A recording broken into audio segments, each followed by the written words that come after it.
Tabe selamat lingun nalatai, salam sujud kareda Palembang. Selamat pagi pemirsa dari kawasan Tunjung Nyaho, Kota Palangka Raya. Jurnal pagi kembali hadir untuk mengisi ruang jeda informasi Anda. Serangkaian berita menarik, terkini dan aktual dari berbagai daerah telah kami siapkan untuk Anda. Bersama saya Ririn Fitria, inilah jurnal pagi selengkapnya untuk Anda.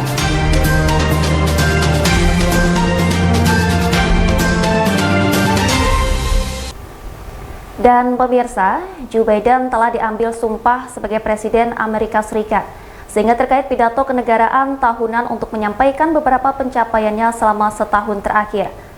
Terkait berlarutnya pandemi dan tingginya laju inflasi, dan terakhir yang sedang ramai diperbincangkan mengenai konflik di Rusia dan juga di Ukraina. Untuk mengetahui lebih lanjut mengenai isu-isu tersebut, sekarang kita sudah tersambung dengan Virginia Gunawan, selaku jurnalis VOA di Washington DC, Amerika Serikat. Kita sapa terlebih dahulu, selamat pagi waktu Indonesia, Virginia.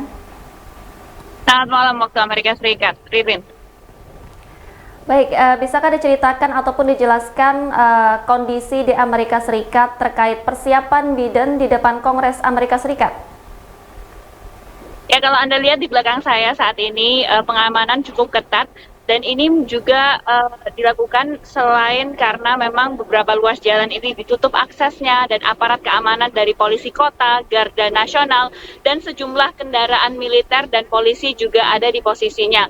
Pengamanan ekstra ini bukan tanpa alasan karena pidato kenegaraan atau yang dikenal sebagai State of the Union ini menempatkan anggota pemerintah dari 3 cabang pemerintah AS, yudikatif, legislatif, dan juga eksekutif di dalam satu ruangan di gedung Capitol. Dan tahun ini seiring dengan menurunnya angka infeksi COVID, jumlah undangan dalam gedung Kongres ini juga ditambah. Nah, menariknya dalam acara atau event kali ini hadirin tidak lagi diharuskan menggunakan masker. Kepala Kesehatan Gedung Kongres AS menyatakan bahwa penggunaan masker di area gedung Kongres ini jadi keputusan pribadi masing-masing. Jadi mengikuti dengan pelonggaran aturan juga penurunan kasus COVID yang cukup signifikan di Amerika Serikat membuat mereka jadi lebih percaya diri dan lebih yakin bahwa mereka bisa mengambil keputusan untuk penggunaan masker itu. Penjagaan ketat ini juga seperti yang tadi disebutkan dibayangi dengan konflik di Ukraina dan mengantisipasi juga sejumlah unjuk rasa yang meminta Presiden Joe Biden ini untuk memberikan respons yang lebih keras ke Rusia terkait dengan serangan atau invasi yang dilakukan Rusia ke Ukraina. Ririn.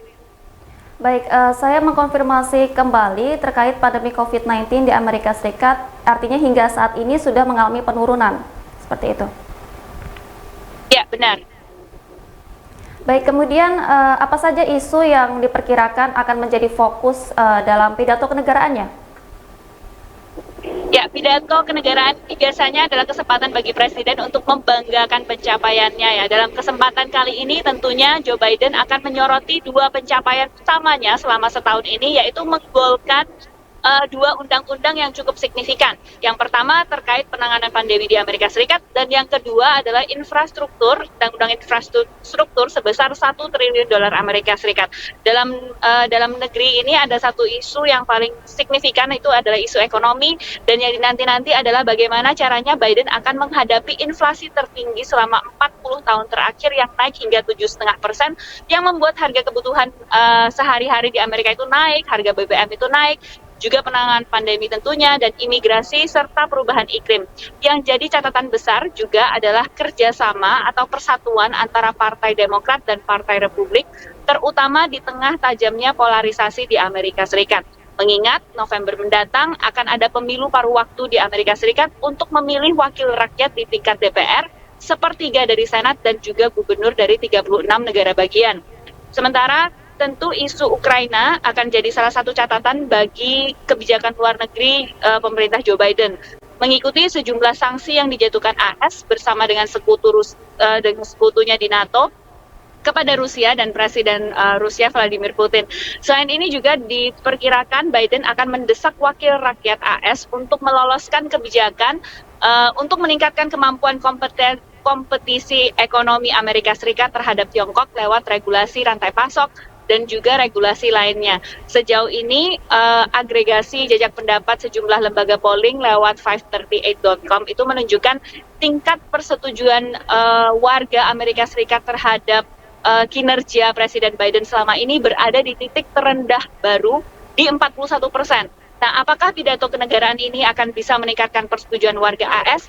Belum tentu, karena dalam sejarahnya pidato seperti ini tidak terlalu berpengaruh dalam politik praktis Amerika Serikat. Ririn. Baik, tadi mengenai kinerja Joe Biden, bagaimana pandangan Anda sebagai jurnalis di sana mengenai kinerja Joe Biden?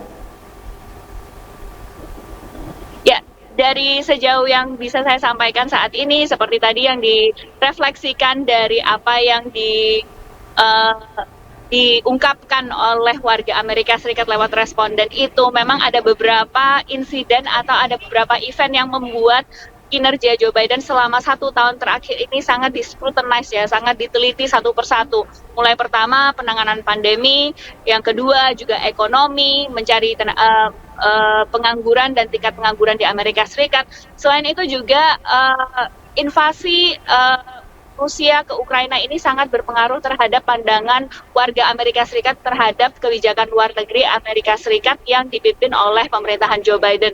Kalau kita ingat, pada bulan Agustus kemarin itu juga sempat ada penarikan pasukan di Afghanistan yang buntutnya juga sangat panjang, dan ini dinilai oleh analis merupakan salah satu kegagalan kebijakan luar negeri Amerika Serikat dan kegagalan untuk melihat intelijen atau data intelijen yang telah dikumpulkan oleh Pentagon. Nah, ini yang dilihat oleh warga Amerika Serikat sejauh ini, bagaimana selama 1 tahun ini menjadi 1 tahun yang sangat banyak masalah begitu untuk Joe Biden bertubi-tubi, dan bagaimana caranya untuk memulihkan kembali setelah 1 tahun ia melakukan atau diambil sumpahnya sebagai presiden ini. Dirin. Baik, kemudian terkait isu inflasi di Amerika Serikat, bagaimana pantauan Anda sejauh ini? Apakah harga barang di Amerika Serikat cenderung naik dan bagaimana solusinya? Ya, nah ini menarik ya, karena dari laporan Departemen Perdagangan AS, produk domestik bruto AS itu naik 5,7% selama tahun 2021.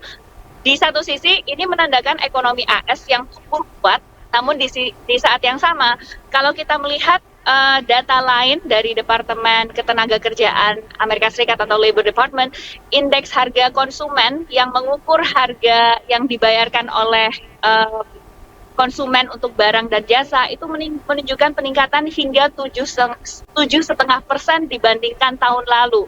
Berbagai barang harganya naik secara signifikan di Amerika Serikat, antara lain misalnya bahan bakar seperti bensin itu naik hingga 50%. Mobil bekas harganya naik 39%. Daging dan telur itu naik 20%. Jadi ini barang sehari-hari yang dirasakan atau yang setiap hari itu dibeli oleh warga Amerika Serikat. Saat ini laju inflasi di Amerika Serikat itu mencapai angka tertinggi dalam 4 dekade terakhir. Sejumlah analis memantau inflasi di Amerika kali ini disebabkan oleh yang pertama, karena adanya pandemi COVID-19 yang masih terus berdampak pada ketersediaan barang, baik lewat produksinya maupun rantai pasok yang terhambat, sehingga membuat pasokan sejumlah barang itu langka, dan akibat karena barangnya langka itu jadi mahal, gitu kan. Yang kedua, selama pandemi, warga Amerika Serikat ini mendapat stimulus yang cukup besar dari pemerintah, jadi mereka lebih berani berbelanja. Dengan suku bunga yang hampir 0%, membuat pengajuan kredit itu jauh lebih ringan, dan tentu ini mempengaruhi permintaan warga terhadap barang-barang yang bisa dikreditkan. Salah satu solusi yang sudah dipersiapkan adalah dengan rencana Bank Sentral AS untuk menaikkan suku bunga AS sebanyak 3 kali selama tahun 2022 setelah menurunkan suku bunga hampir 0% pada Maret 2020 untuk menghadapi pandemi. Bagi warga Amerika, ini artinya mereka tidak bisa lagi menikmati KPR, cicilan, pinjaman kredit untuk usaha dengan bunga yang hampir 0% selama pandemi COVID-19 itu tadi ya. Nah, konsekuensinya, logikanya, jika suku bunga ini dinaikkan, maka permintaan akan berkurang, begitu kan? Karena warga akan berpikir lagi untuk membeli sesuatu dan pada akhirnya menekan laju inflasi.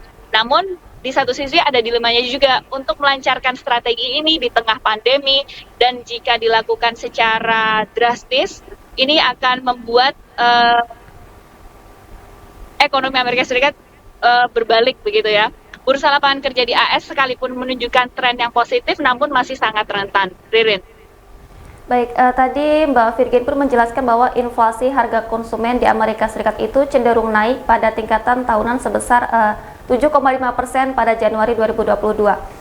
Dan harga BBM pun naik seperti itu. Lalu tanggapan dari masyarakat sendiri di Amerika Serikat bagaimana terkait kenaikan inflasi tersebut? Ya, tentu ini sebenarnya adalah sesuatu yang tidak diduga tapi diduga begitu ya. Karena banyaknya stimulus yang beredar, banyaknya uang yang beredar di Amerika Serikat membuat mereka tentu merasa akan ada saatnya ketika inflasi itu akan terjadi di Amerika Serikat. Terjadinya kapan tidak tahu, tapi begitu menunjukkan adanya tanda-tanda, mereka sudah mulai melihat adanya komplain atau beberapa warga Amerika Serikat itu menyatakan bahwa kenapa kok harga BBM sekarang naik, lalu harga beberapa barang itu naik, tapi memang keadaannya seperti itu dan memang penjelasan dari beberapa toko ataupun bisnis-bisnis tertentu itu menyampaikan bahwa satu, yang pertama, yang paling sulit diubah saat ini adalah untuk mendapatkan barang karena rantai pasok yang terhambat. Ini adalah sebuah fenomena global yang memang terjadi dan tidak bisa dipungkiri, itu juga berdampak pada di Amerika Serikat dan itu memang harga yang harus dibayarkan.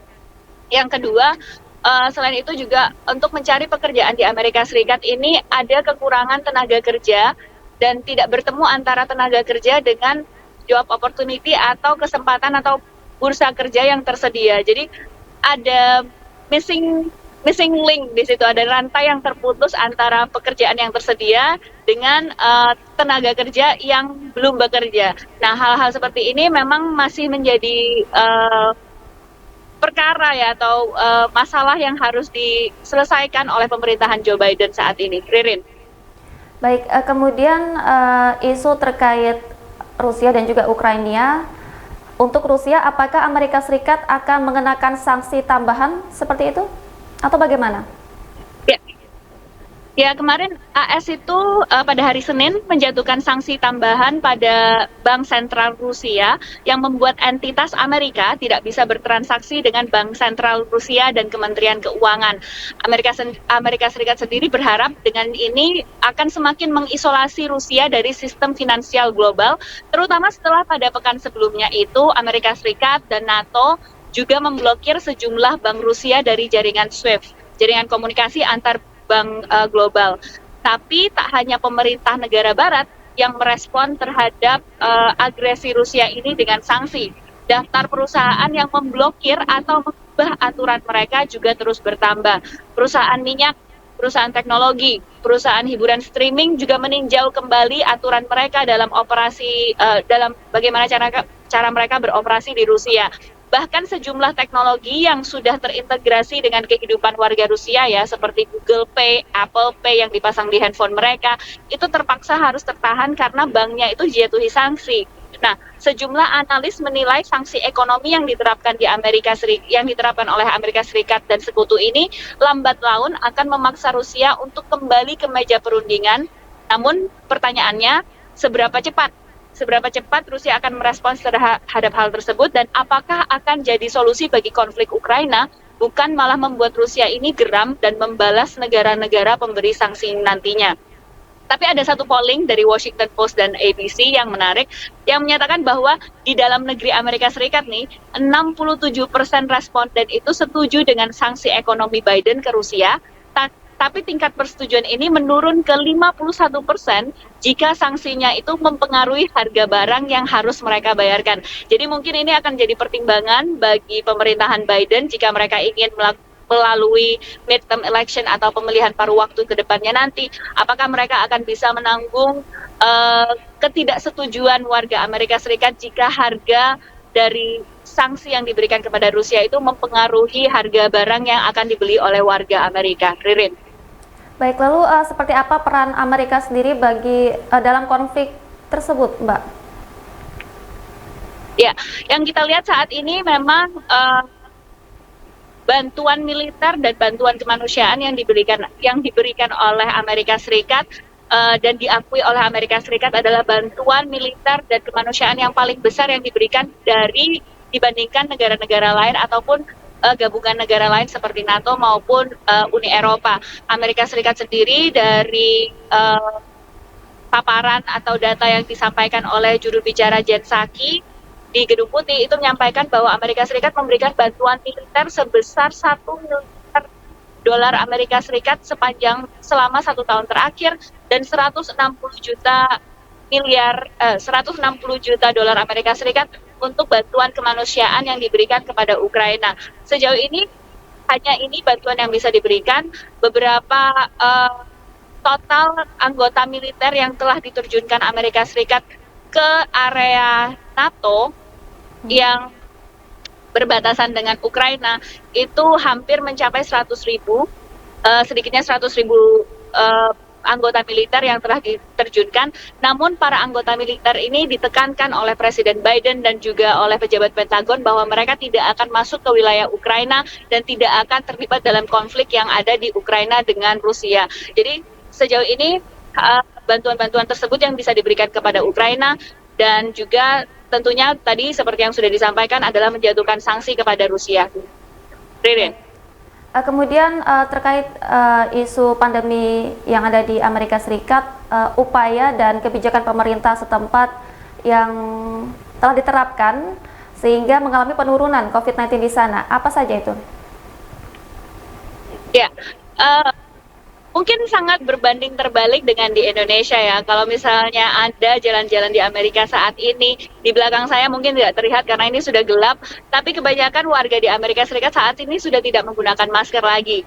Karena memang tidak ada mandat untuk menggunakan masker dan setiap negara bagian punya aturannya masing-masing. Kapan mereka harus menggunakan masker, di mana mereka harus menggunakan masker, lalu juga sekarang malah beberapa negara bagian itu, mayoritas negara bagian di Amerika Serikat sudah menyerahkan ketentuan atau mandat itu kepada perusahaan atau bisnis lokal atau toko-toko itu masing-masing untuk memutuskan apakah mereka mengharuskan pelanggan yang masuk ke dalam toko mereka itu untuk menggunakan masker atau tidak. Kalau kita lihat angka penularan infeksi COVID-19 di Amerika Serikat selama 2 minggu terakhir ini menurun tajam, angka masuk rumah sakit juga menurun tajam, dan juga angka kematiannya juga menurun. Nah, penanggulangan yang sudah dilakukan memang dalam kapasitas Amerika Serikat sebagai negara maju mempunyai vaksin dan punya vaksin yang cukup memadai untuk memvaksinasi warga Amerika Serikat. Dari data CDC atau Pusat Pencegahan Penyakit Amerika Serikat ini menunjukkan ada 76% warga Amerika Serikat itu sudah mendapat dosis pertama vaksin COVID-19 mereka. 92 juta warga Amerika Serikat itu sudah mendapatkan dosis boosternya. Jadi warga Amerika Serikat sendiri itu sudah cukup percaya diri untuk keluar dan beraktivitas secara normal, walaupun memang ada beberapa precaution atau langkah-langkah yang dilakukan agar tidak melakukan penyebaran yang lebih luas lagi. Di Amerika Serikat tidak seperti di Indonesia, tidak ada apps Peduli Lindungi yang mengharuskan seseorang untuk menunjukkan atau menyekan barcode mereka ketika mau masuk ke gedung. Biasanya itu lebih banyak pada kesadaran masing-masing dari warganya untuk menggunakan masker, untuk menyatakan kalau mereka sudah divaksinasi atau belum jika memang dibutuhkan. Jadi fokusnya memang sangat terpusat pada masing-masing lingkungan dan bagaimana lingkungan tersebut kebutuhannya apa dan bagaimana setiap daerah, setiap kota, setiap kelurahan bahkan bagaimana caranya menanggulangi masalah COVID-nya masing-masing yang tentunya berbeda dari satu daerah ke daerah yang lain. Ririn. Baik, kemudian kami ingin mencari tahu mengenai media di Amerika Serikat sendiri, entah itu media cetak, elektronik, ataupun memang media lainnya termasuk televisi di sana. Pemberitaannya artinya terkait dengan pidato Joe Biden dan juga isu-isu lainnya di sana, seperti itu. Ya, untuk yang disampaikan oleh media di Amerika Serikat memang saat ini masih sangat berfokus dengan konflik yang terjadi di Ukraina dan bagaimana caranya Amerika Serikat ini kritiknya seperti apa yang sudah dilakukan, seperti itu. Memang di Amerika Serikat saat ini seperti yang tadi saya sampaikan bahwa iklim atau cuaca politiknya itu sangat terpolarisasi ya. Kalau misalnya kita lihat dari satu media dengan media yang lain, tergantung partai pendukungnya itu apa, lalu siapa audiensnya, dan siapa yang paling banyak menonton media-media tersebut, siapa followersnya, seperti itu. Nah, itu akan meng-cater atau melayani ideologi yang dibawa oleh media tersebut, dan tentunya polar opposite itu atau polarisasi itu tampak dari media-media seperti itu, mulai dari analis yang dimunculkan, lalu data atau fakta yang dimunculkan, polling yang dilakukan, bahkan itu memang sangat tergantung dengan ideologi dari media-media itu masing-masing. Namun kalau kita bicara dengan data ya, kalau kita lihat jejak pendapat yang sudah disampaikan oleh beberapa lembaga polling yang menyatakan bahwa memang saat ini tingkat kepercayaan warga Amerika Serikat terhadap Presiden Biden itu 40% saja. Tapi kalau misalnya ditelisik lebih jauh, sebenarnya itu sangat terpolarisasi juga. Yang lebih percaya dengan Presiden Biden adalah mereka yang mendukung Partai Demokrat atau memilih Joe Biden sebagai presiden, sementara yang menolak atau tidak percaya dengan apa yang dilakukan oleh Joe Biden saat ini adalah mereka yang mendukung Partai Republik atau sebelumnya tidak memilih Joe Biden sebagai presiden untuk term atau masa jabatan kali ini. Jadi memang kalau kita lihat polarisasinya tampak jelas, bahkan di media juga sangat tampak jelas, sehingga itu yang dicoba untuk dilakukan oleh beberapa lembaga di Amerika Serikat, lembaga eksekutif dan legislatif, untuk mencoba menjembatani ini dan mencari solusi agar beberapa rancangan undang-undang yang dibutuhkan untuk membutuhkan suara dari kedua partai ini bisa digolkan bersama-sama. Ririn. Baik, terima kasih Mbak Virginia Gunawan selaku jurnalis VOA di Washington DC, Amerika Serikat, karena sudah tersambung dengan kami di Studio 1 Jurnal Televisi. Selamat pagi waktu Indonesia, Mbak Virginia. Selamat malam waktu Amerika. Dan pemirsa, usai sudah rangkaian berita kali ini, jangan lewatkan berita lainnya pada program Jurnal Siang dan juga Jurnal Sore. Mewakili rekan-rekan yang bertugas hari ini, saya Ririn Fitria pamit undur diri dari hadapan Anda dan sampai jumpa.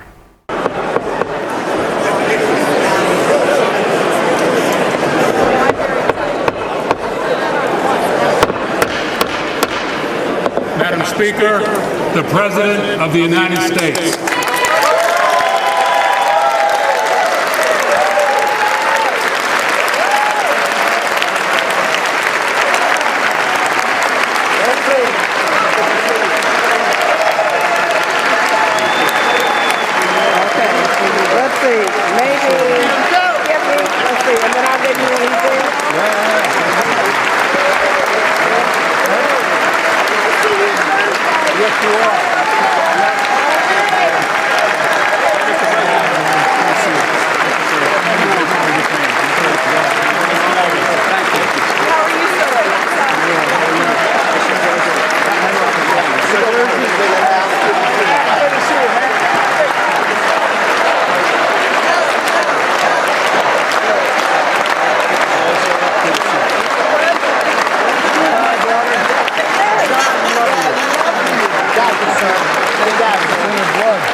Members of Congress, I have the high privilege and distinct honor of presenting to you the President of the United States.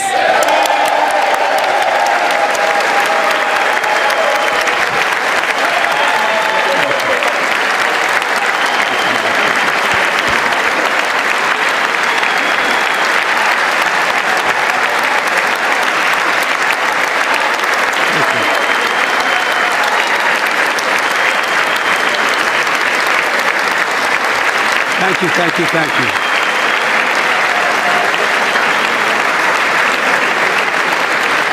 Thank you all very much. Thank you, General. Thank you. Thank you. Thank you all very, very much. Thank you. Please. Thank you so much. Madam Speaker, Madam Vice President, our First Lady and Second Gentleman, members of Congress and the Cabinet, Justice of the Supreme Court, my fellow Americans. Last year, COVID-19 kept us apart. This year, we're finally together again. Tonight,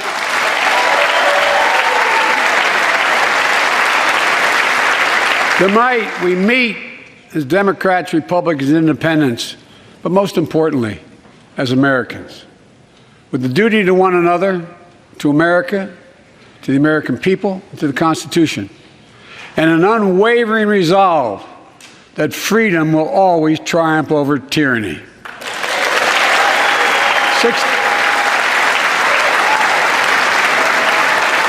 Thank you.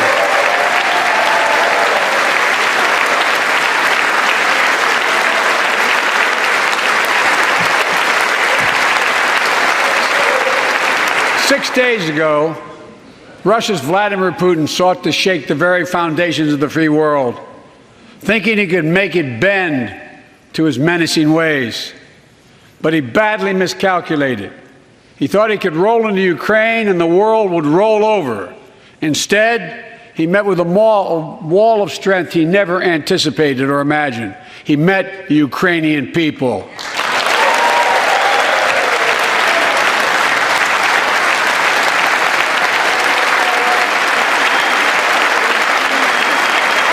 President Zelensky, to every Ukrainian, their fearlessness, their courage, their determination literally inspires the world. Groups of citizens blocking tanks with their bodies, everyone from students to retirees to teachers, turned soldiers defending their homeland. And in this struggle, President Zelensky said in his speech to the European Parliament, "Light will win over darkness." The Ukrainian ambassador to the United States is here tonight, sitting with the First Lady. Let each of us, if you're able to stand and send an unmistakable signal to the world of Ukraine. Thank you. Thank you, thank you, thank you.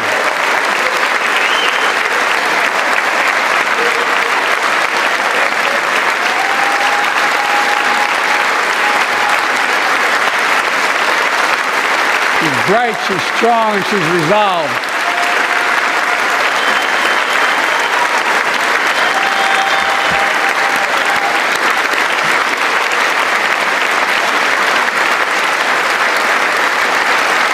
Yes, we, the United States of America, stand with the Ukrainian people. Throughout our history, we've learned this lesson. When dictators do not pay a price for their aggression, they cause more chaos. They keep moving, and the cost, the threats to America and America to the world keeps rising. That's why the NATO alliance was created, to secure peace and stability in Europe after World War II. The United States is a member, along with 29 other nations. It matters. American diplomacy matters. American resolve matters.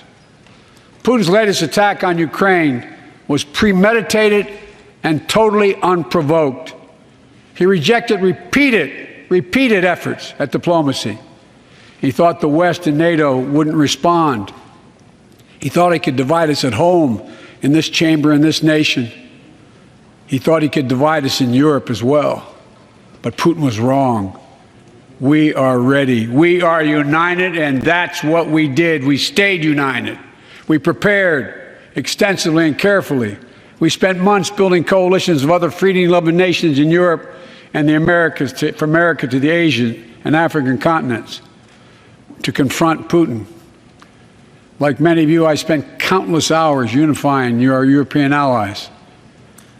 We shared with the world in advance what we knew Putin was planning and precisely how we would try to falsify and justify his aggression.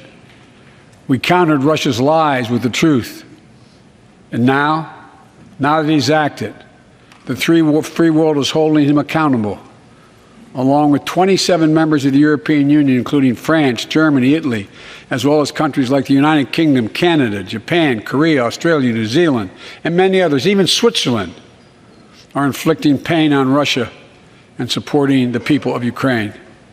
Putin is now isolated from the world more than he has ever been. Together,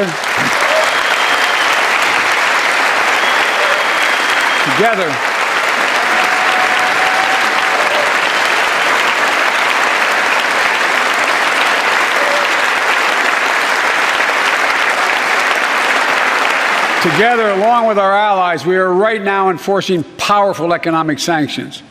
We're cutting off Russia's largest banks from the international financial system, preventing Russia's central bank from defending the Russian ruble, making Putin's $630 billion war fund worthless. We're choking Russia's access. To technology that will sap its economic strength and weaken its military for years to come. Tonight, I say to the Russian oligarchs and the corrupt leaders who bilked billions of dollars off this violent regime, no more. The United States, I mean it.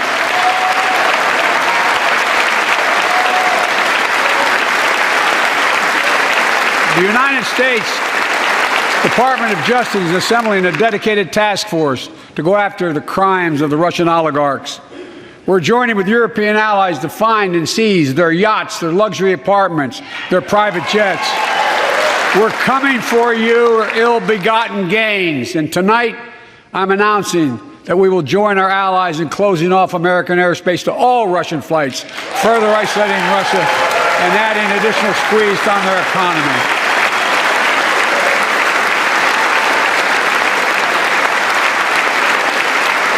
He has no idea what's coming. The ruble has already lost 30% of its value. The Russian stock market has lost 40% of its value, and trading remains suspended. The Russian economy is reeling, and Putin alone is the one to blame. Together with our allies, we're providing support to the Ukrainians in their fight for freedom. Military assistance, economic assistance, humanitarian assistance.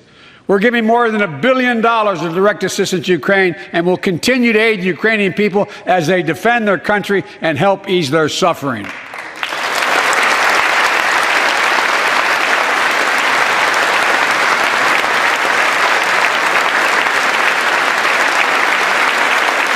But let me be clear, our forces are not engaged and will not engage in the conflict with Russian forces in Ukraine. Our forces are not going to Europe to fight Ukraine, but to defend our NATO allies in the event that Putin decides to keep moving west. For that purpose, we have mobilized American ground forces, air squadrons, ship deployments to protect NATO countries including Poland, Romania, Latvia, Lithuania, and Estonia.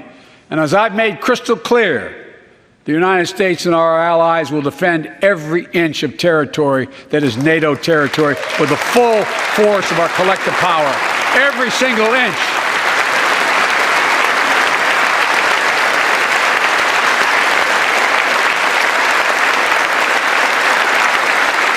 And we're clear-eyed. The Ukrainians are fighting back with pure courage. But the next few days, weeks, and months will be hard on them. Putin has unleashed violence and chaos. But while he may make gains on the battlefield, he'll pay a continuing high price over the long run. And a pound of Ukrainian people, the proud, proud people, pound for pound, ready to fight with every inch of energy they have. They've known 30 years of independence, have repeatedly shown that they will not tolerate anyone who tries to take their country backwards. To all Americans, I'll be honest with you, as I always promised I would be. A Russian dictator invading a foreign country has cost around the world. And I'm taking robust action to make sure the pain of our sanctions is targeted at the Russian economy and that we use every tool at our disposal to protect American businesses and consumers. Tonight, I can announce the United States has worked with 30 other countries to release 60 million barrels of oil from reserves around the world. America will lead that effort, releasing 30 million barrels of our own strategic petroleum reserve. And we stand ready to do more if necessary, united with our allies. These steps will help blunt gas prices here at home, but I know news about what's happening can seem alarming to all Americans. But I want you to know we're going to be okay. We're going to be okay. When the history of this era is written, Putin's war in Ukraine will have left Russia weaker and the rest of the world stronger. Well, while it shouldn't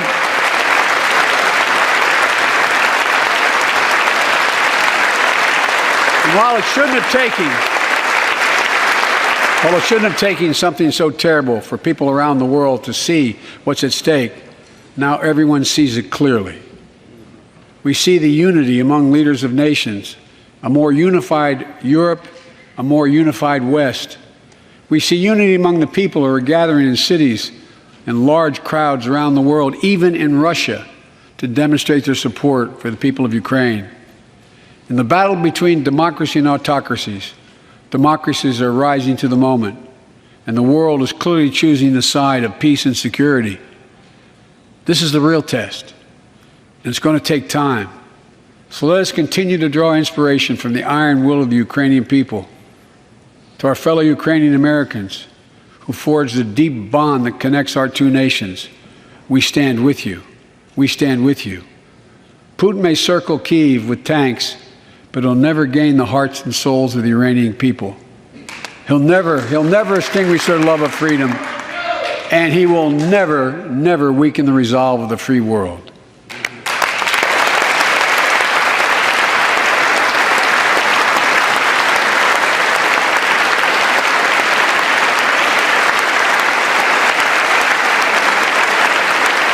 We meet tonight in an America that has lived through two of the hardest years this nation has ever faced.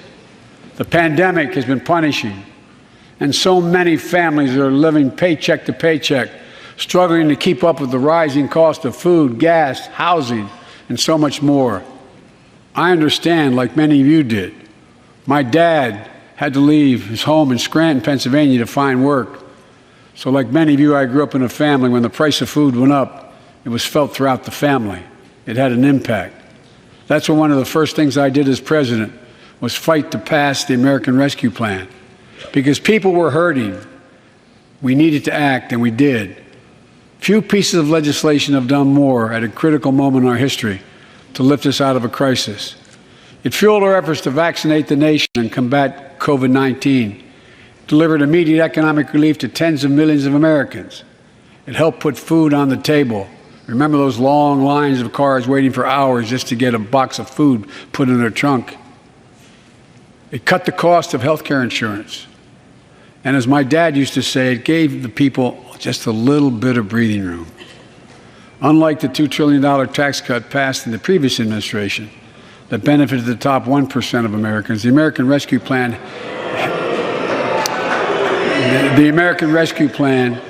helped working people and left no one behind. Folks,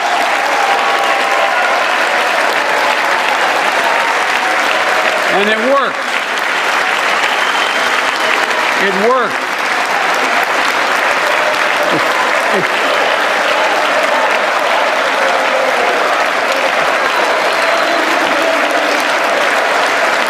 It worked. We created jobs, lots of jobs. In fact, our economy created over 6.5 million new jobs just last year. More jobs in 1 year than ever before in the history of the United States of America. The economy grew at a rate of 5.7 last year, the strongest growth rate in 40 years. And the first step in bringing fundamental change to our economy that hasn't worked for working people in this nation for too long. For the past 40 years, we were told that tax break for those at the top and benefits would trickle down and everyone would benefit. But that trickle-down theory led to a weaker economic growth, lower wages, bigger deficits, and a widening gap between the top and everyone else in nearly a century.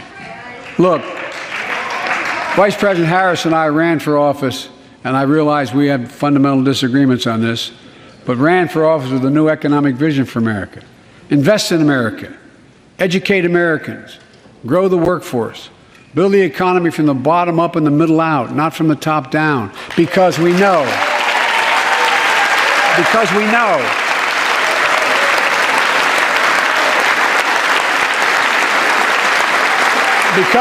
when the middle class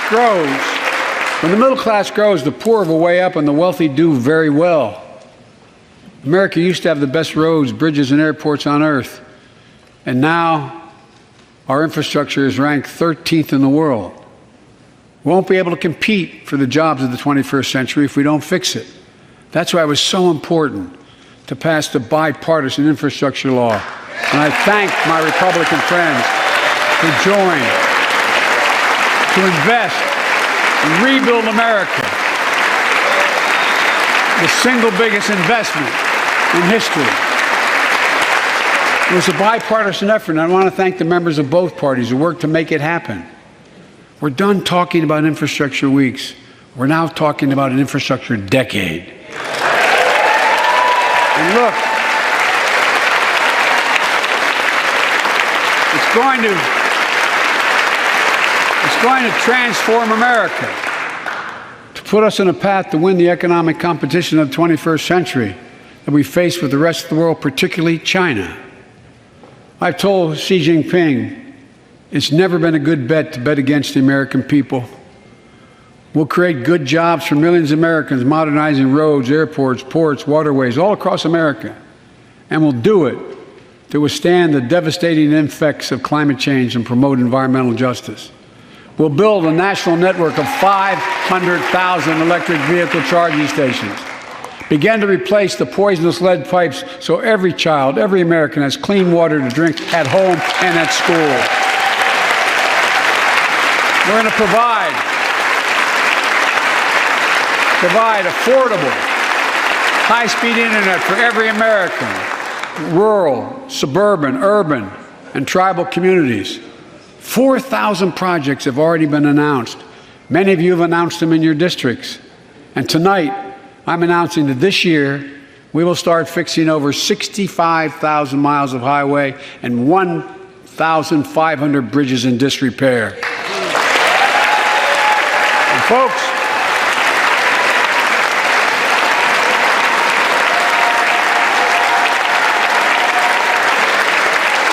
when we use taxpayers' dollars to rebuild America, we're going to do it by buying America. Buy American products. Support American jobs. The federal government spends about $600 billion a year to keep this country safe and secure. There's been a law on the books for almost a century to make sure taxpayers' dollars support American jobs and businesses. Every administration, Democrat and Republican, says they'll do it, but we're actually doing it. We'll buy America to make sure everything from the deck of an aircraft carrier to the steel on highway guardrails is made in America from beginning to end. All of it. All of it.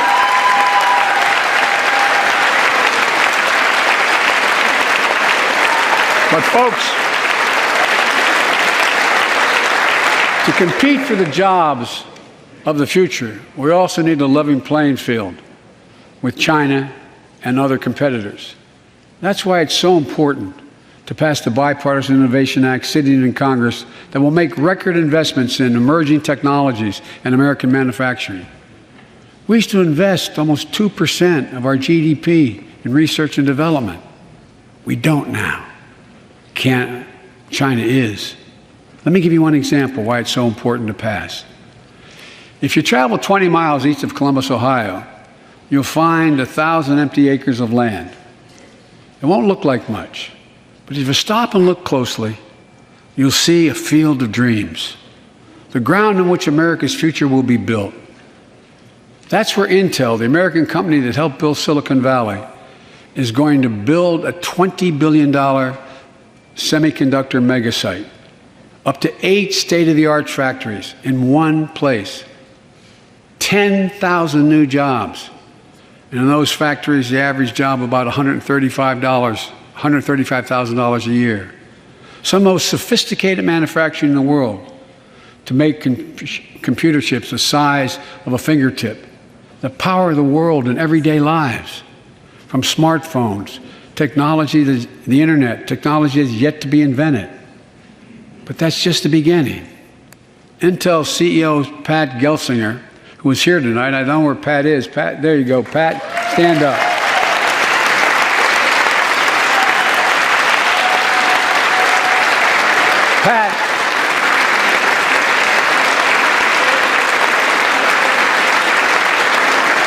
Pat came to see me and he told me they're ready to increase their investment from $20 billion to $100 billion.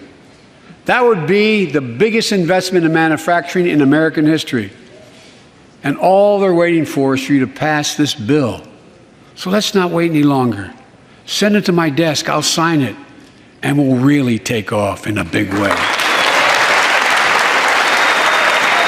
And folks, Intel is not alone. There's something happening in America. Just look around and you'll see an amazing story. The rebirth of pride that comes from stamping products made in America. The revitalization of American manufacturing.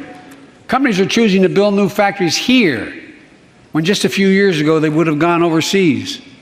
That's what's happening. Ford is investing $11 billion in electric vehicles, creating 11,000 jobs across the country. GM is making the largest investment in its history, $7 billion to build electric vehicles, creating 4,000 jobs in Michigan. All told, 369,000 new manufacturing jobs were created in America last year alone.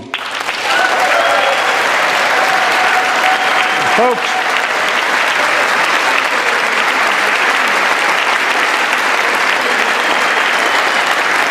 powered by people I've met like JoJo Burgess from generations of union steelworkers in Pittsburgh, who's here tonight. Where are you, JoJo? There you go. Thanks, buddy. As Ohio Senator Sherrod Brown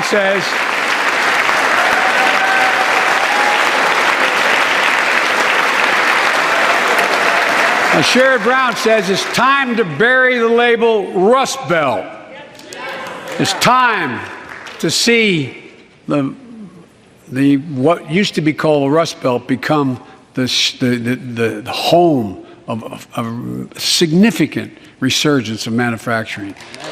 And with all the bright spots in our economy, record job growth, higher wages, too many families are struggling to keep up with their bills. Inflation is robbing them of gains they thought otherwise they would be able to feel. I get it. That's why my top priority is getting prices under control. Look, our economy roared back faster than almost anyone predicted. But the pandemic meant that businesses had a hard time hiring enough people because of the pandemic to keep up production in their factories. So you didn't have people making those beams that went into buildings because they were out. The factory was closed. The panic also disrupted the global supply chain. Factories close. When that happens, it takes longer to make goods and get them to the warehouses, to the stores, and prices go up. Look at cars last year. 1/3 of all the inflation was because of automobile sales. There weren't enough semiconductors to make all the cars that people wanted to buy. And guess what? Prices of automobiles went way up. especially used vehicles as well. And so we have a choice. One way to fight inflation is to drive down wages and make Americans poorer. I think I have a better idea to fight inflation. Lower your costs, not your wages. And folks,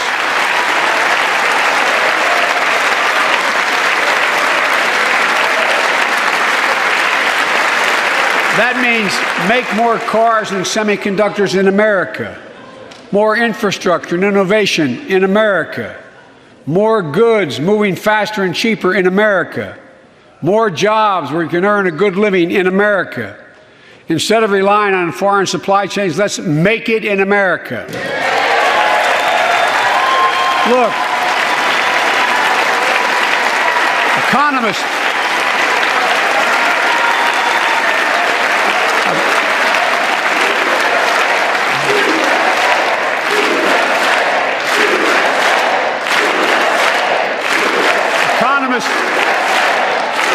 call this increasing the productive capacity of our economy. I call it building a better America. My plan to fight inflation will lower your costs and lower the deficit. 17 Nobel laureates in economics said my plan will ease long-term inflationary pressures. Top business leaders, and I believe most Americans support the plan. And here's the plan. First, cut the cost of prescription drugs.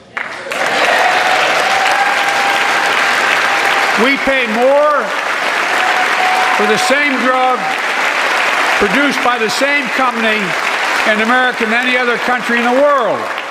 Just look at insulin. 1 in 10 Americans has diabetes. In Virginia, I met a 13-year-old boy, the handsome young man standing up there, Joshua Davis. He and his dad both have type 1 diabetes, which means they need insulin every single day. Insulin costs about $10 a vial to make. That's what it costs the pharmaceutical company. But drug companies charge families like Joshua and his dad up to 30 times that amount. I spoke with Joshua's mom. Imagine what it's like to look at your child who needs insulin to stay healthy and have no idea how in God's name you're going to be able to pay for it. What it does to your family, but what it does to your dignity, your ability to look your child in the eye, to be the parent you expect yourself to be. I really mean to think about that. That's what I think about. You know, yesterday, Joshua's here tonight, but yesterday was his birthday. Happy birthday, buddy, by the way. For Joshua and 200,000 other young people with type 1 diabetes, let's cap the cost of insulin at $35 a month so everyone can afford it. And drug companies will do very, very well, their profit margin. While we're at it, I know we have great disagreements on this floor with this. Let's let Medicare negotiate the price of prescription drugs.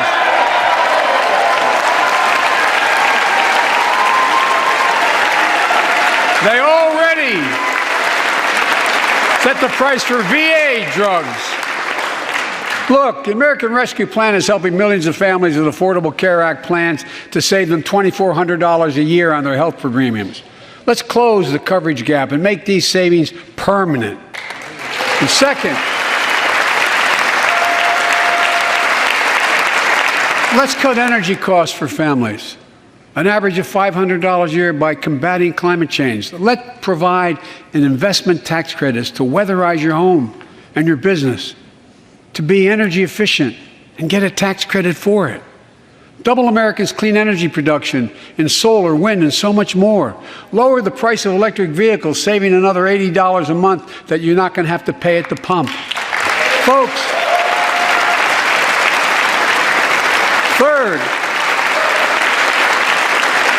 the third thing we can do to change the standard of living for hardworking folks is cut the cost of child care. Cut the cost of child care. Folks, it If you live in a major city in America, you pay up to $14,000 a year for child care per child. I was a single dad for 5 years, raising 2 kids. I had a lot of help, though. I had a mom, a dad, a brother, and a sister that really helped. But middle class and working folks shouldn't have to pay more than 7% of their income to care for the young children. My plan would cut the cost of child care in half for most families and help parents, including millions of women who left the workforce during the pandemic because they couldn't afford child care, to be able to get back to work, generating economic growth. But my plan doesn't stop there. It also includes home and long-term care, more affordable housing, pre-K for 3- and 4-year-olds. All these will lower costs for families. And under my plan, nobody, let me say this again, nobody earning less than $400,000 a year will pay an additional penny in new taxes. Not a single penny.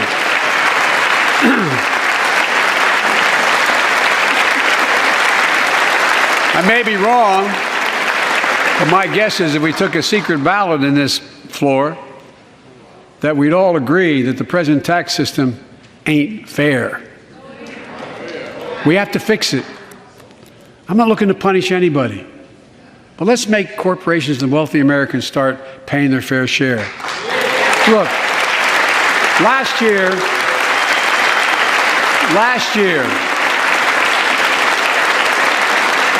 and like Chris Coons and Tom Carper and my distinguished Congresswoman, we come from the land of corporate America. There are more corporations incorporated in America than every other state in America combined. And I still won 36 years in a row. The point is, even they understand they should pay just a fair share. Last year, 55 of the Fortune 500 companies earned $40 billion in profit and paid zero in federal taxes. Now look, it's not fair. That's why I proposed a 15% minimum tax rate for corporations. And that's why in the G7 and other meetings overseas, I was able to be somewhat helpful. 130 countries agree on a global minimum tax rate. So companies can't get out of paying their taxes at home by shipping jobs and factories overseas. It'll raise billions of dollars. That's why I propose closing loopholes for the very wealthy who pay a lower tax rate than a teacher and a firefighter. So that's my plan, but we'll go in more detail later. We will grow the economy, lower the cost of families. So what are we waiting for? Let's get this done. We all know we've got to make changes.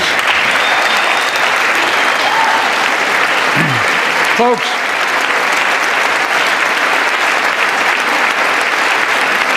and while you're at it, confirm my nominees for the Federal Reserve, which plays a critical role in fighting inflation. My plan will not only lower costs and give families a fair shot, it will lower the deficit. The previous administration not only ballooned the deficit with those tax cuts for the very wealthy and corporations, it undermined the watchdogs, the job of those to keep pandemic relief funds being wasted. Remember we had those debates about whether or not those watchdogs should be able to see every day how much money was being spent, where was it going to the right place? But in my administration, the watchdogs are back. And we're going to go after the criminals who stole billions of relief money meant for small business and millions of Americans. Tonight, I'm announcing that the Justice Department will soon name a chief prosecutor for pandemic fraud.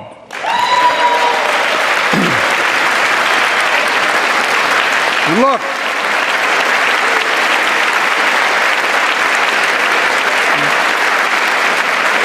I think we all agree, thank you. By the end of this year, the deficit will be down to less than half of what it was before I took office. The only president ever to cut the deficit by more than $1 trillion in a single year. Lowering your cost also meant demanding more competition. I'm a capitalist, but capitalism without competition is not capitalism. Capitalism without competition is exploitation. It drives up profits.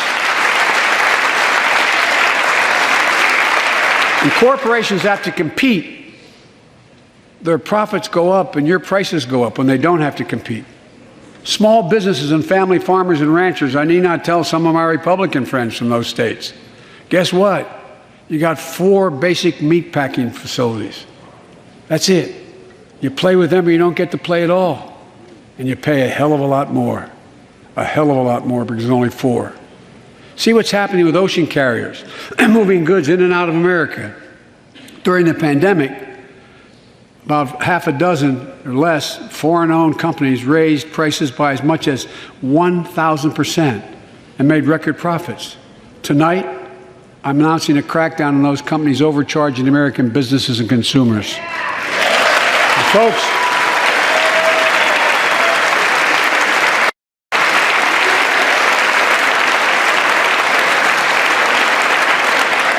and as Wall Street firms take over more nursing homes, quality in those homes has gone down and costs have gone up. That ends on my watch. Medicare is going to set higher standards for nursing homes and make sure your loved ones get the care they deserve and that they inspect and they will look at closely. We're also going to cut costs to keep the economy going strong and giving workers a fair shot, provide more training and apprenticeships, hire them based on skills, not just their degrees. Let's pass the Paycheck Fairness Act and paid leave.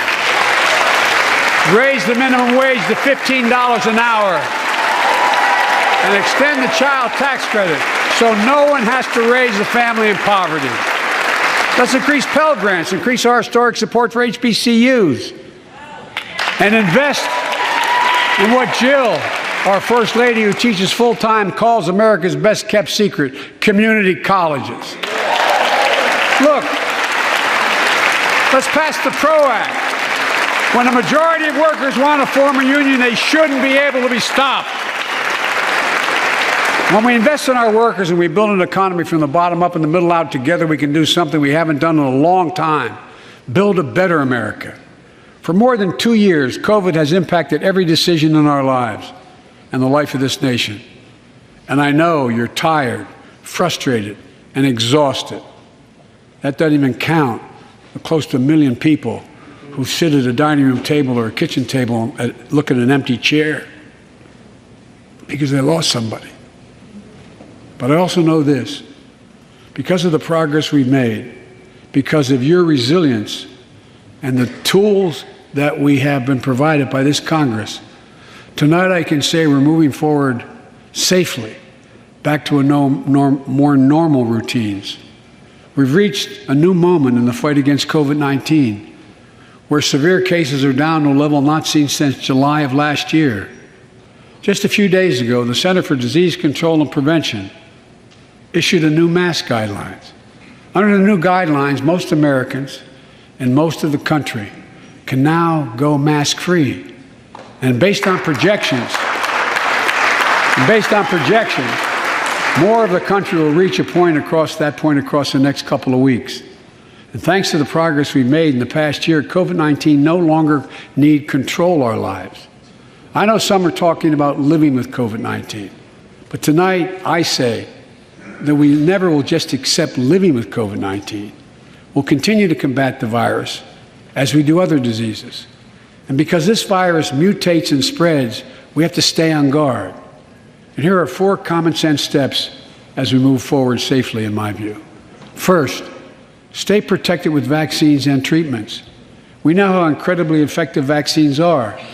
If you're vaccinated and boosted, you have the highest degree of protection. We'll never give up on vaccinating more Americans. Now, I know parents with kids under 5 are eager to see their vaccines authorized for their children. Scientists are working hard to get that done. We'll be ready with plenty of vaccines if and when they do. We're all ready. We are also ready with antiviral treatments. If you get COVID-19, the Pfizer pill reduces your chances of ending up in the hospital by 90%. I've ordered more pills than anyone in the world has. Pfizer is working overtime to get us 1 million pills this month and more than double that next month. And now we're launching the Test to Treat initiative. So people can get tested at a pharmacy, and if they prove positive, receive the antiviral pills on the spot at no cost. Folks, if you're immunocompromised or have some other vulnerability, we have treatments and free high-quality masks. We're leaving no one behind or ignoring anyone's needs as we move forward. On testing, we've made hundreds of millions of tests available, and you can order them for free to your doorstep. And we've already ordered free tests. If you already ordered free tests tonight, I'm announcing you can order another group of tests. Go to covidtest.gov starting next week, and you can get more tests. Second, we must prepare for new variants. Over the past, we've gotten much better at detecting new variants. If necessary, we'll be able to develop new vaccines within 100 days instead of maybe months or years. And if Congress provides the funds we need, we'll have new stockpiles of tests, masks, pills ready if needed. I can't promise a new variant won't come, but I can promise you we'll do everything within our power to be ready if it does. Third,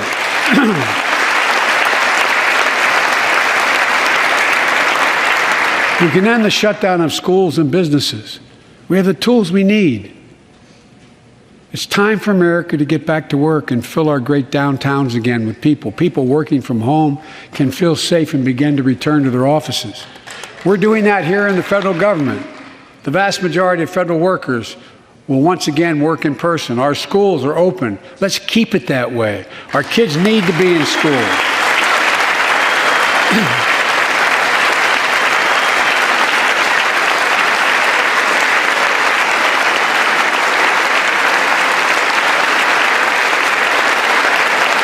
With 75% of adult Americans fully vaccinated and hospitalizations down by 77%, most Americans can remove their masks and stay in the classroom and move forward safely.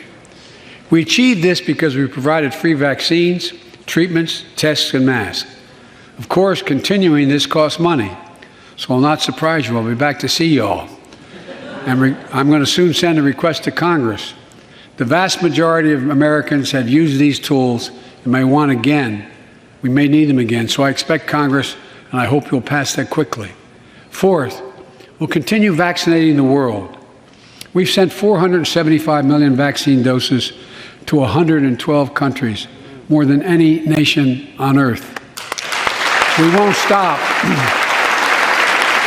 because you can't build a wall high enough to keep out a vaccine. The vaccine can stop the spread of these diseases.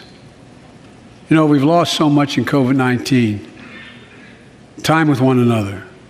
The worst of all, the loss of life. Let's use this moment to reset. So stop looking at COVID as a partisan dividing line. See it for what it is, a god-awful disease. Let's stop seeing each other as enemies and start seeing each other for who we are, fellow Americans. Look,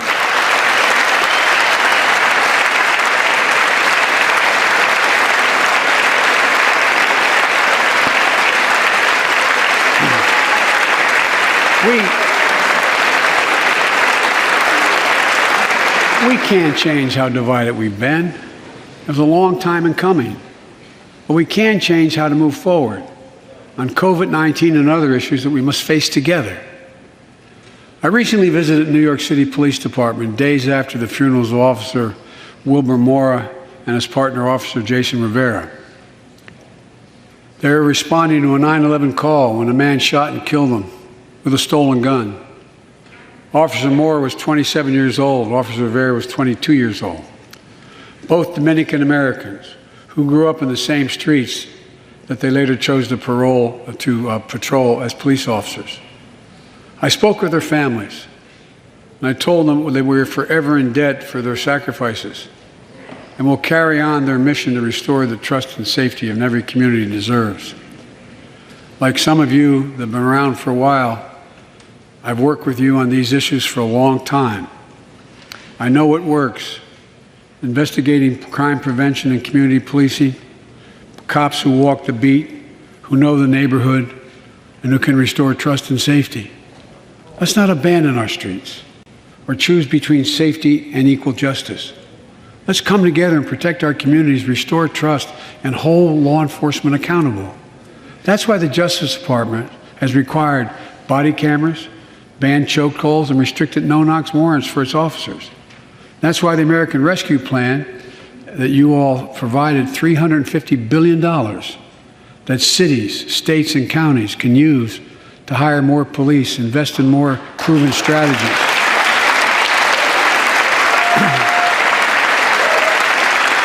Proven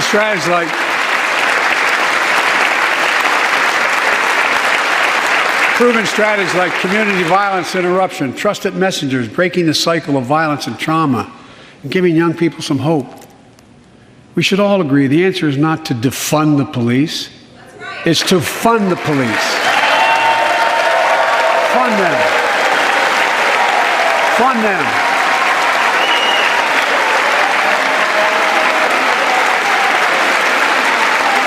Fund them with resources and training. Resources and training they need to protect our communities. I ask Democrats and Republicans alike to pass my budget and keep our neighborhoods safe. And we'll do everything in my power to crack down on gun trafficking of ghost guns that you can buy online, assemble at home, no serial numbers, can't be traced. I ask Congress to pass proven measures to reduce gun violence. Pass universal background checks. Why should anyone on the terrorist list be able to purchase a weapon? Why? Why? And folks, ban assault weapons with high-capacity magazines that hold up to 100 rounds. You think the deer are wearing Kevlar vests? Look, repeal the liability shield that makes gun manufacturers the only industry in America that can't be sued. The only one. Imagine had we done that with the tobacco manufacturers. These laws don't infringe on the Second Amendment. They save lives. The most fundamental right in America is the right to vote and have it counted. And look, it's under assault. In state after state, new laws have been passed. Not only to suppress the vote, we've been there before, but to subvert the entire election. We can't let this happen. Tonight I call on the Senate to pass the Freedom to Vote Act, pass the John Lewis Act, Voting Rights Act. And while you're at it, pass the Disclose Act so Americans know who's funding our election. Look, tonight, I like to honor someone who dedicated his life to serve this country. Justice Breyer, an Army veteran, constitutional scholar, retiring Justice of the United States Supreme Court. Justice Breyer, thank you for your service. Thank you, thank you, thank you. I mean it. Get up, stand, let them see you. Thank you.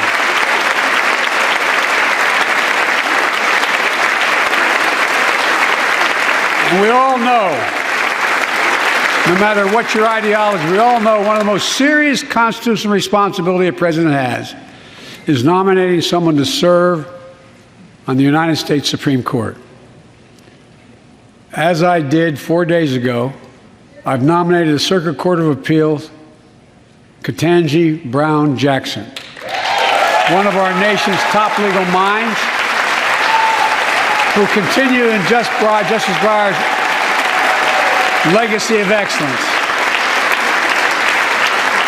A former top litigator in private practice, a former federal public defender, from a family of public school educators and police officers. She's a consensus builder. Since she's been nominated, she's received a broad range of support, including the Fraternal Order of Police and former judges supported by Democrats and Republicans.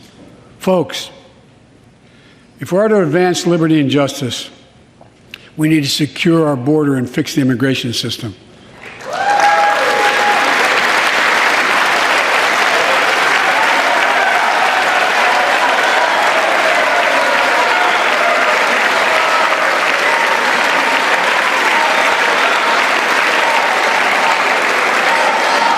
And as you might guess, I think we can do both. At our border, We've installed new technology like cutting-edge scanners to better detect drug smuggling.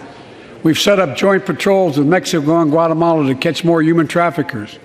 We're putting in place dedicated immigration judges in a significant larger number so families fleeing persecution and violence can have their cases heard faster, and those who don't legitimately hear can be sent back. We're screening, we're securing commitments and supporting partners in South and Central America to host more refugees and secure their own borders.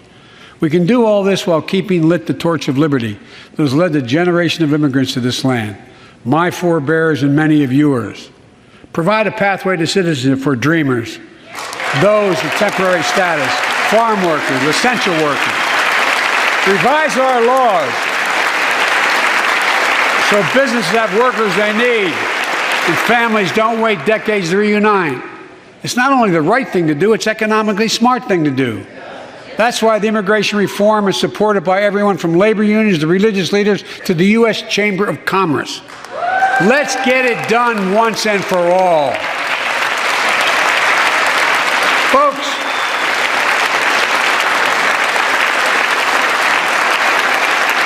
advancing liberty and justice also requires protecting the rights of women.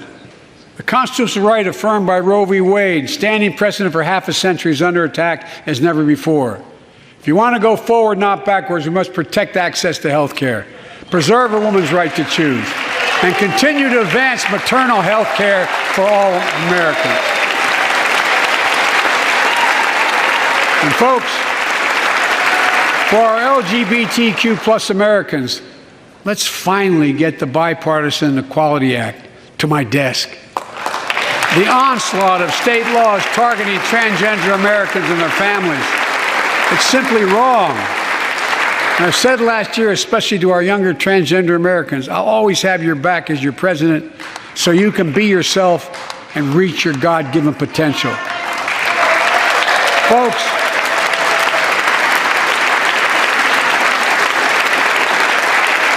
as I've just demonstrated, while it often appears we do not agree, and that we do agree on a lot more things than we acknowledge. I signed 80 bipartisan bills into law last year, from preventing government shutdowns, to protecting Asian Americans from still too common hate crimes, to reforming military justice, and will soon be strengthening the Violence Against Women Act that I first wrote 3 decades ago. And it's important. It's important for us to show the nation we can come together and do big things. So tonight I'm offering a unity agenda for the nation. 4 big things we can do together, in my view. First, beat the opioid epidemic. There's so much we can do. Increase funding for prevention, treatment, harm reduction, and recovery. Get rid of outdated rules and stop doctors from prescribing treatments. Stop the flow of illicit drugs by working with state and local law enforcement to go after the traffickers. And if you're suffering from addiction, you should know you're not alone. I believe in recovery, and I celebrate the 23 million Americans in recovery. Second, let's take on mental health, especially among our children whose lives and education have been turned upside down. The American Rescue Plan gave schools money to hire teachers and help students make up for lost learning. I urge every parent to make sure your school does just that. They have the money. We can all play a part. Sign up to be a tutor or a mentor. Children were also struggling before the pandemic: bullying, violence, trauma, and the harms of social media.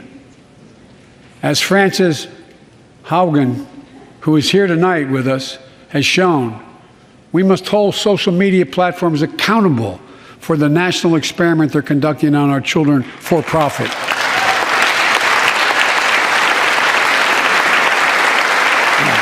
Folks, thank you. Thank you for the courage you showed. It's time to strengthen privacy protections, ban targeted advertising to children, demand tech companies stop collecting personal data on our children. And let's get all Americans the mental health services they need. More people can turn for help, and full parity between physical and mental health care if we treat it that way in our insurance. Look,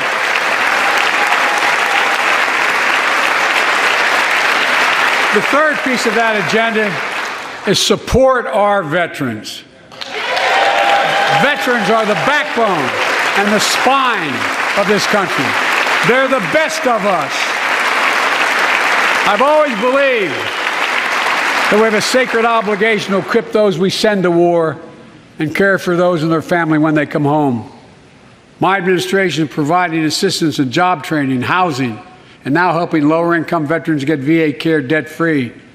And our troops in Iraq and Afghanistan have faced many dangers, one being stationed at bases breathing in toxic smoke from burn pits. Many of you have been there. I've been in and out of Iraq and Afghanistan over 40 times. These burn pits that incinerate waste, the waste of war, medical and hazardous material, jet fuel, and so much more. And they come home, many of the world's fittest and best trained warriors in the world. Never the same. Headaches, numbness, dizziness. A cancer that would put them in a flag-draped coffin. I know. One of those soldiers was my son, Major Bo Biden.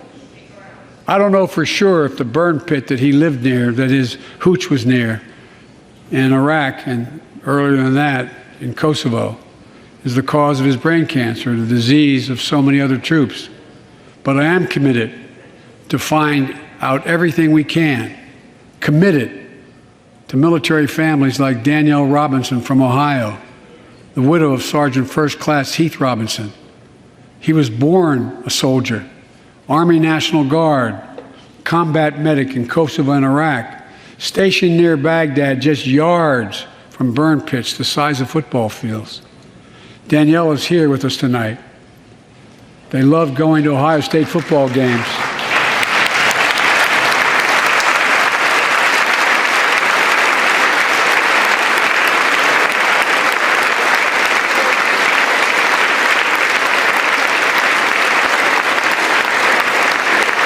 And he loved building Legos with their daughter.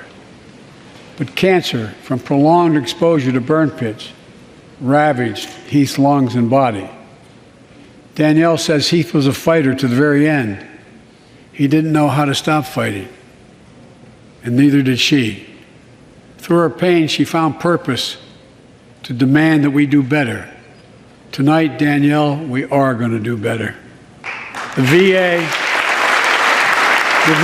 is pioneering new ways of linking toxic exposure to disease, already helping more veterans get benefits. And tonight, I'm announcing we're expanding eligibility to veterans suffering from 9 respiratory cancers.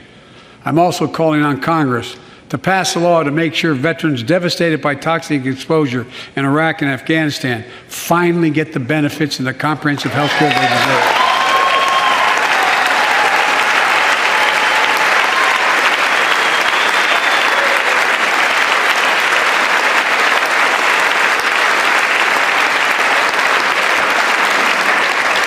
And fourth and last, let's end cancer as we know it. This is personal.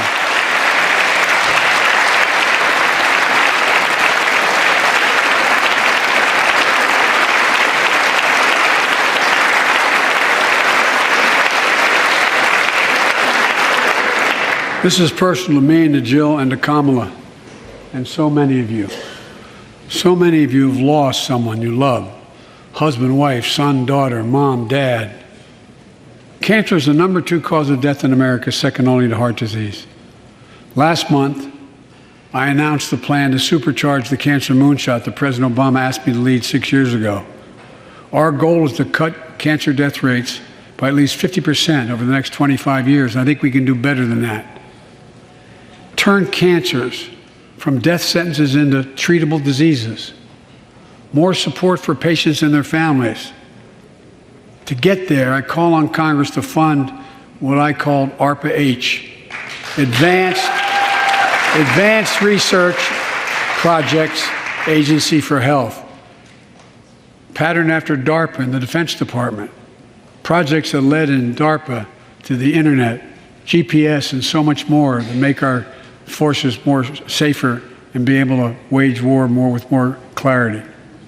ARPA will have a singular purpose: to drive breakthroughs in cancer, Alzheimer's and diabetes, and more. A unity agenda for the nation. We can do these things. It's within our power, and I don't see a partisan edge to any one of those four things. My fellow Americans, tonight we've gathered in this sacred space, a citadel of democracy, in this Capitol.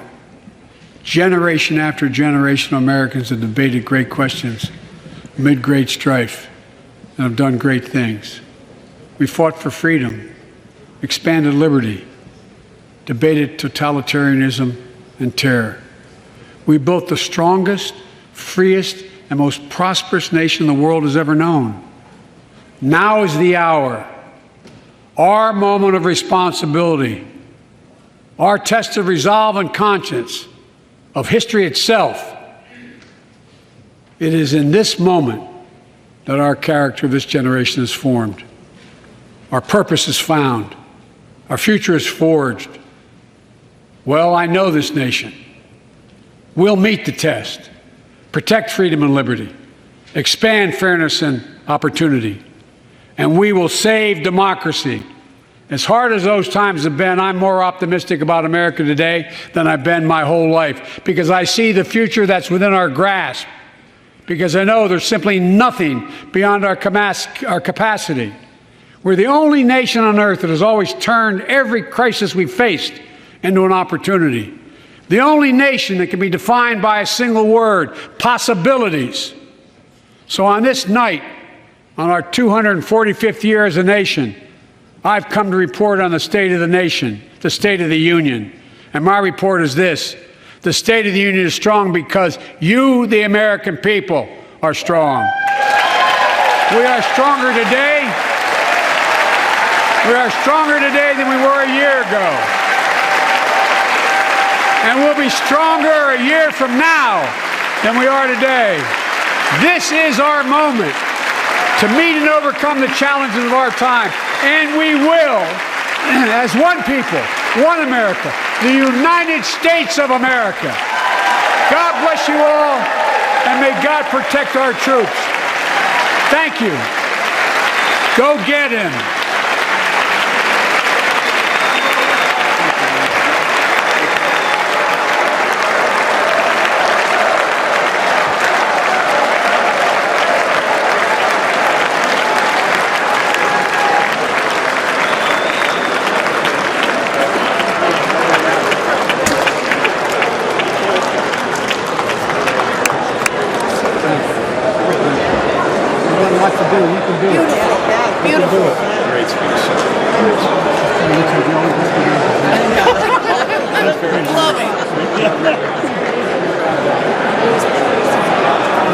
Thank you. Good to see you guys. Well,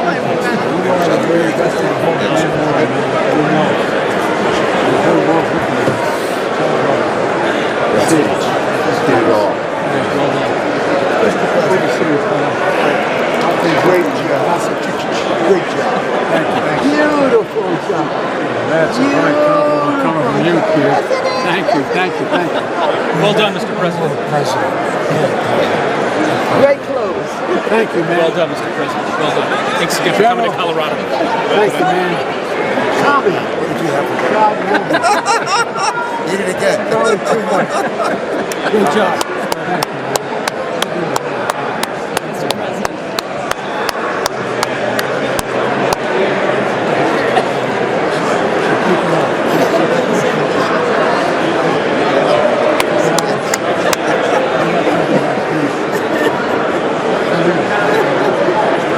Thank you, man. Well done, Mr. President. That was a hell of a speech. Great job, Mr. President. Yes.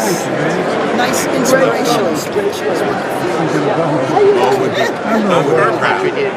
They asked me what did I want to hear tonight. I said I wanted you to give us some hope. You knocked it out the park. Thank you. Thank you. Thank you. Great job. Besides, we got the best damn generals in the world. I'll tell you what. Everything you say, as you know. Good to see you, man.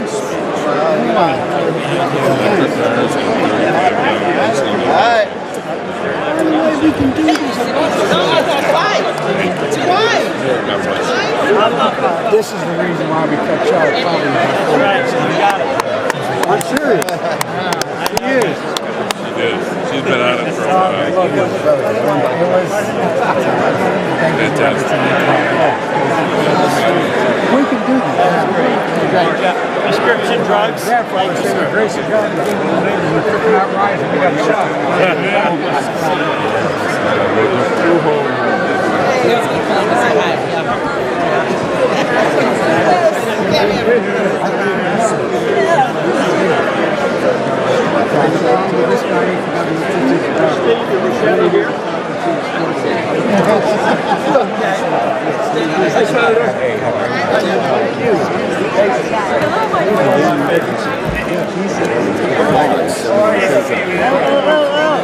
Thank you, Justin.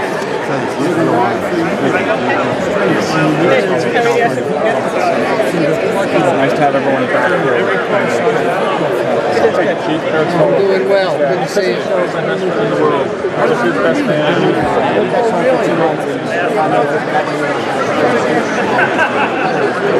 Sorry? Absolutely.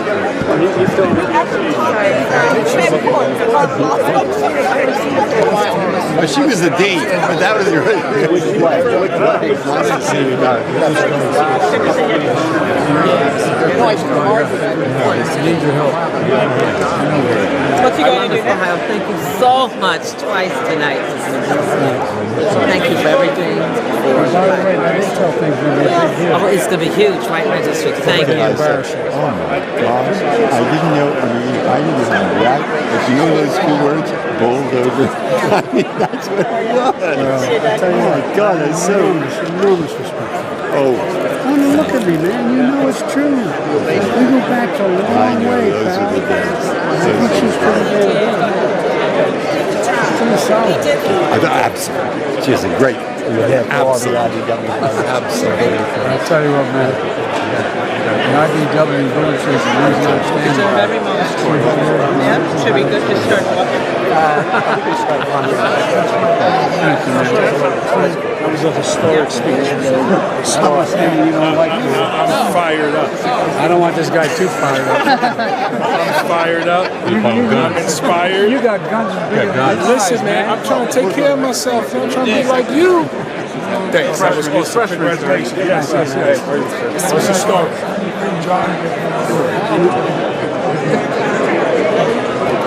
I mean, listen, some people at home appreciate us. Absolutely. Thanks for talking about children and mental health.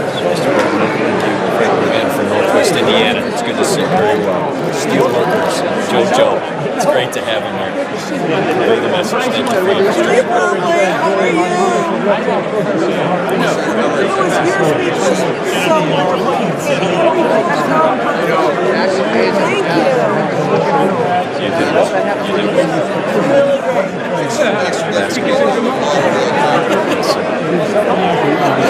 Good job, my brother. Thank you. Thanks for what you're doing.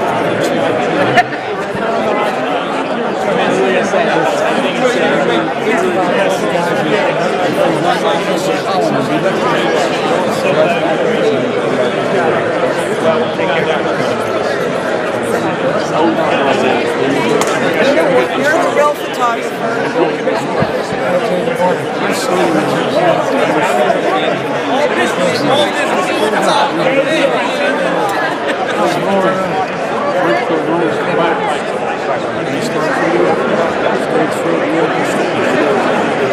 I'm not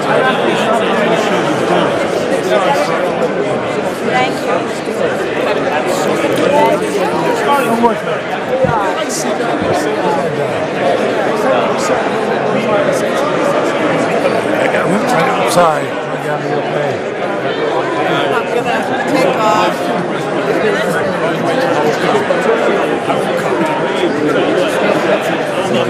Good, not really, you know what I mean? You know what I mean?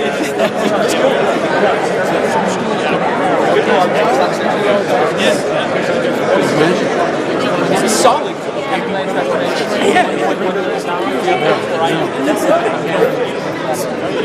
See you later. Is the president really still here? Mr. President, you knocked out of the park. I was screeching, "Go Joe," the whole time. I was like inappropriate in every way. I kept stepping up and saying, "Go Joe, go Joe." I was jumping up the whole time. I keep trying. I keep trying. Yes, this lady too. She started in the house. Yes, let her go. I know. Sorry. No, it is. All together. Make it. Yeah. You really did great. She really did great. You doing okay? Yeah, he literally said all the high points over and over again. It's like all I heard was Bill. I was giggling the whole time. It's totally inappropriate. All right, I'm going the right way. Mr. President, Al Green. I know, Al. You can't hide behind that mask. I want your signature on your, this is your card. Okay. Thank you so much. I greatly appreciate it. As a matter of fact, I'm going to get a selfie with you. Give him the camera. He'll do it for you. Oh, okay, let's do it.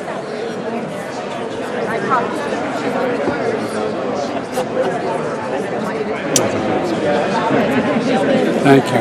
I reminded me some words I heard when somebody was signing the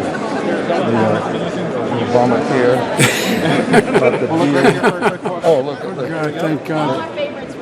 Thank God my mother didn't hear that. Mr. President? Mr. President. Thanks. You're mildly prejudiced. I love you. It's just my experience. How are you, man? So I'll see you on Thursday. Yes. You're signing my book. Yes.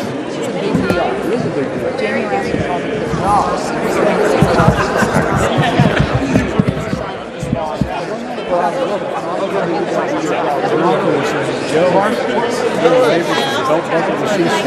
That's right. We're going to be more on Thursday. So I look forward to seeing you. Thank you, Jamie. She comes from an incredible family. Her sister used to run my Delaware operation, and her dad, besides being an All-American high school, invented the tiny Archibald. And the dean of her delegation. I said it, so I got trained by you because we don't realize it.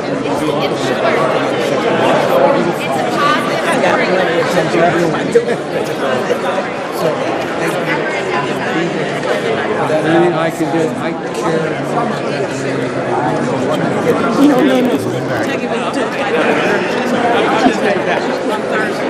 And I think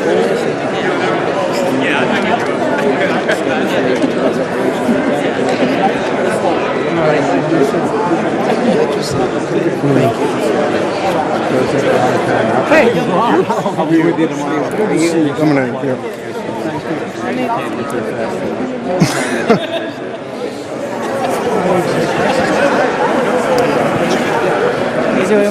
Thank you. Good to see you again. You're mildly prejudiced on my behalf. Thank you.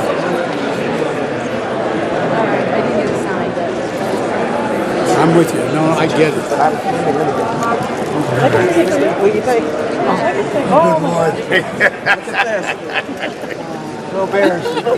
Oh. Hey, Mr. From the President. Ukrainian embassy for you and for your spouse. I love this lady. Okay, Marcy, I'm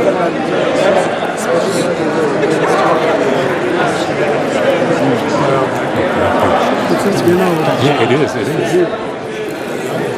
It's good to see you.